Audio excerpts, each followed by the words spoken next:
प्यारे बच्चों, कैसे हो आप सब। आज हम सुनने वाले हैं एक प्यारी सी कहानी हमारी हिंदी सारंगी की पुस्तक से। पाठ नंबर 18 है शेर और चूहे की दोस्ती। अच्छा, ये बताइए, क्या आपका कोई दोस्त है? क्या आप अपने दोस्त का ध्यान रखते हैं? क्या आप अपने दोस्त की मुसीबत में सहायता करते हैं? तो ये कहानी हमें सिखाएगी कि हमें कैसे अपने मित्र की मुसीबत में सहायता करनी चाहिए। चलिए शुरू करते हैं। शेर मतवाली चाल से चला जा रहा था। अचानक उसे एक हल्की सी चीख सुनाई दी। एक चूहे की पूंछ उसके पंजे के नीचे आ गई थी।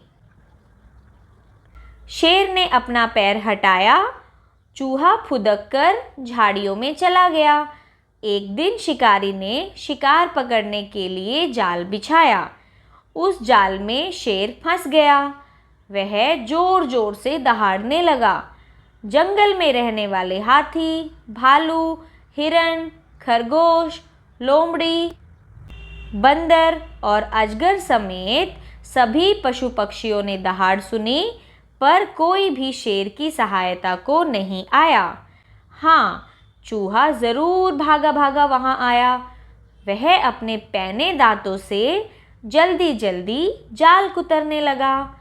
कुछ ही पल में सारा जाल कट गया और शेर आज़ाद हो गया। इस कहानी को लिखा है जगदीश जोशी जी ने।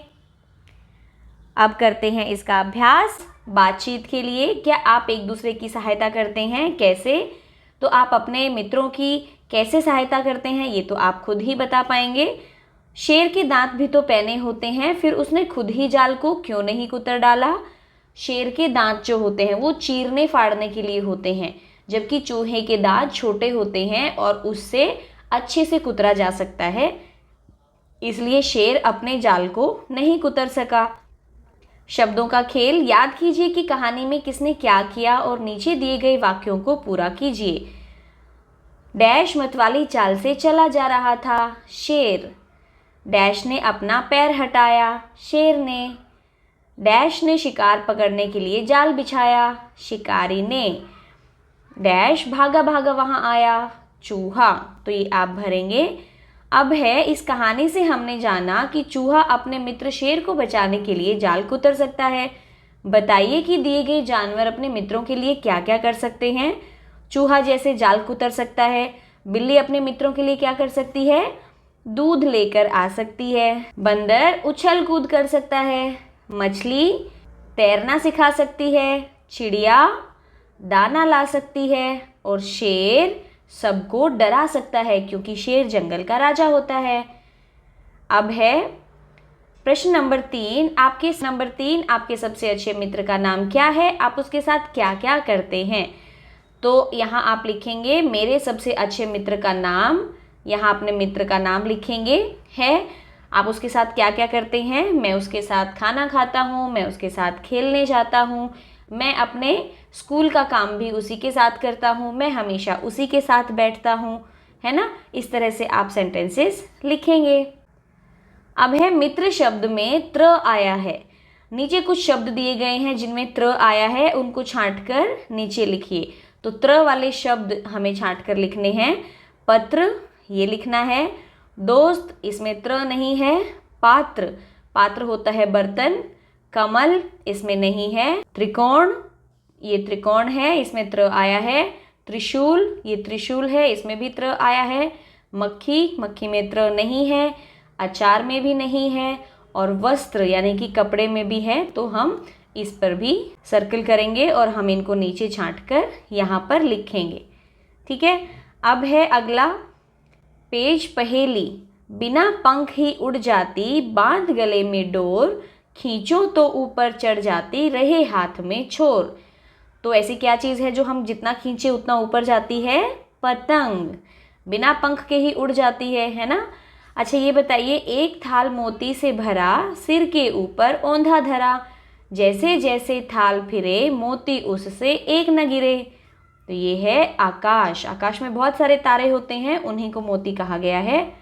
अब है चार पाँव पर चल ना पाऊँ, बिना हिलाए हिल ना पाऊँ, फिर भी सबको दूँ आराम, झटपट बोलो मेरा नाम। आप देखो 4 पाँव हैं फिर भी चल नहीं पाती, लेकिन सबको आराम देती है, तो उसका नाम है कुर्सी। ये आप याद करेंगे। अब है ठंडी जगहों पर याक ही हमारा सच्चा मित्र है। आज वह अपने घर का रास्ता भूल गया है, उसे उसके घर में पहुंचने में हेल्प कीजिए। याक क्या होता है? याक ठंडी जगह पर, जो पहाड़ होते हैं वहाँ पर पाया जाता है। बहुत बड़े बड़े से इसके बाल होते हैं जो इसको गर्म रखते हैं। तो ये अपने घर का रास्ता भूल गया है। इसका घर भी क्या है? बर्फ़ में होता है, ठंडी में होता है। तो आपको उसको अपना रास्ता बताना है, उसकी हेल्प करनी है। तो ये आप खुद से करेंगे। अब है मिलकर पढ़िए। तो ये पाठ हम पढ़ते हैं, चलिए। राजू और मीना दोनों मित्र हैं और साथ में बस से विद्यालय जाते हैं। एक दिन बस से विद्यालय जाते समय एक बड़ा लड़का उन दोनों को चिढ़ाने लगा। वे दोनों डर गए और रोने लगे। उन्हें असुरक्षित लगा। असुरक्षित होता है अनसेफ, उनको बिल्कुल ही सेफ नहीं लग रहा था और वो बहुत ज़्यादा डरे हुए थे।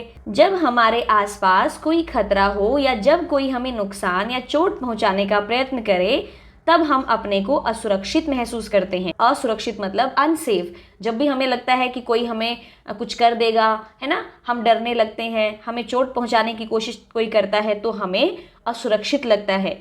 लेकिन जब हमारे आसपास कोई खतरा ना हो या जब कोई हमें नुकसान या चोट ना पहुंचाए, तब हम अपने को सुरक्षित महसूस करते हैं और हैप्पी फील करते हैं।